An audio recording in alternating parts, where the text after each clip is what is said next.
Brian Bowersock, the Auto Man here. Today we're talking about belts on your vehicle and how important they are as far as that goes. Keeping the belts in good work order keeps things operating on your vehicle, such as the belts often run water pumps, your alternator, which is extremely important, your AC on your vehicle, and power steering if the vehicle has power steering, not electronic steering. So a belt can be very important. A lot of these vehicles have one singular serpentine belt. If this belt breaks, there can be a lot of concerns as far as the vehicle not charging, as I stated, the alternator, or overheating of the vehicle. So we want to keep them in good working order. We do inspect belts regularly.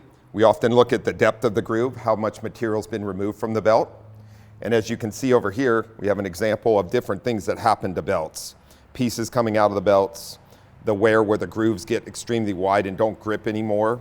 Often you'll get noise out of a belt when this happens. It slips on the pulleys.